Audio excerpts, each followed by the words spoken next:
Hey everyone! If you watch my art videos or follow me on Instagram, then you probably know that recently I got a little fish tank. I tried my hand at sort of like aquascaping it. My tank is kind of on the smaller side, so it's not like a true like huge like beautiful aquascape or anything like that.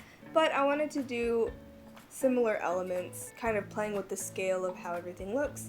And one of the elements that I put in there was a sort of fake tree. I filmed it thinking that if anybody was interested in how I did the tree, then I would, put this video together and show you guys. And I feel like enough people have shown that they're interested, so yeah, I'm gonna be showing you guys how to make a faux tree for a planted aquarium. Let's get started. You'll need wood, aquatic moss, super glue, and polyester batting.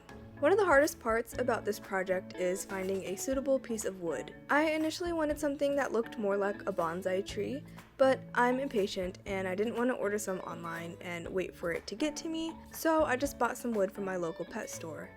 I ended up getting some that was straight from one of the aquariums there, so it was already waterlogged, which has a few advantages. I didn't have to hold it down with rocks to keep it from floating, and it wasn't going to release any tannins in the water, which actually doesn't harm the fish, it's just kind of unsightly because it makes the water brown. I actually did this tree twice, so I'll be showing you guys both versions. For the first version, cut some of the polyester batting into ovals. Use super glue to attach them to the tree where you want the leaves to be. Surprisingly, super glue is safe in aquariums as long as it's totally cured. I think I went a little too overboard on this top piece. The goal of the batting is to provide a spot for the moss to grab onto and grow, but on this top piece, I wanted to make it thicker, so I roughly sewed two pieces together, but I think it looks too much. You really should err on the smaller side because you want to rely on the moss to grow and fill up that space.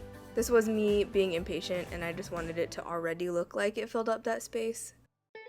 Anyway, once those pieces are in place, take pieces of the moss and glue it onto the batting.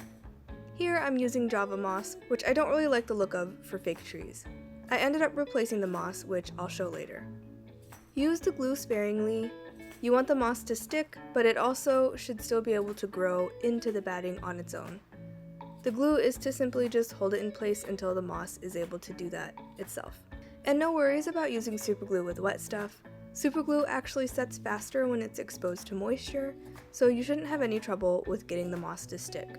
This is actually why when you try to super glue stuff like plastic together, it takes seemingly forever to set, but the instant that you get it on your skin, it's almost immediately set because of the moisture in your skin. Anyway, if you really don't want to use super glue, you could use fishing line or sewing thread to tie the pieces down. I ended up not having enough moss to cover the batting completely, so I mostly just concentrated on the front because I figured the moss would eventually work its way around, but I still wanted it to look nice from the front. So once all the moss was in place, you just have to put it in your aquarium. One thing I totally didn't think about is that the batting will want to float. And when I was filling my aquarium up, even though the wood was waterlogged, when the water line got up to the top of the tree, it started floating. So I had to squeeze the top underwater so that it would fill with water, so it would stop trying to float. So as I mentioned earlier, I wasn't really a fan of the Java moss, and I ended up getting a different kind of moss, Christmas moss, to redo the tree.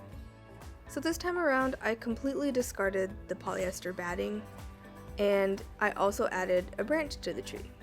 So first, I stuck this piece into the main trunk piece of the wood, and I used some super glue to secure it in place.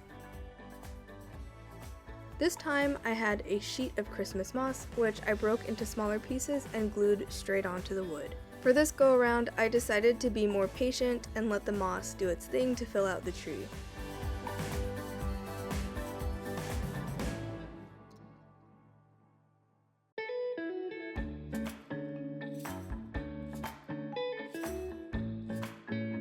Then I placed it back into my aquarium, along with some other plants, which explains the random plant debris floating all over the place. The only bad part about this is that moss is pretty slow growing, so it'll probably take a while until the tree looks more full and tree-like.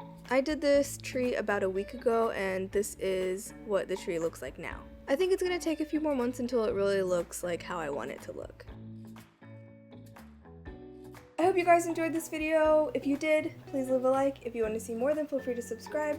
I post art videos every Tuesday and DIY videos every Thursday. You can follow me on Twitter, Tumblr, Instagram, Pinterest, Snapchat, and Twitch, and I'll leave the information to all of those down below. Thank you to my patrons for helping me produce this video. If you are interested in becoming a patron, I'll leave the link to my Patreon right up here and you can go check it out. I also have a store if you guys want to buy art prints, or I even have an Inktober book from last year. It's just like a bunch of my drawings from the month of October. So those kind of things are available if you are interested. If you have any questions or suggestions, please leave a comment down below, and I'll see you next week.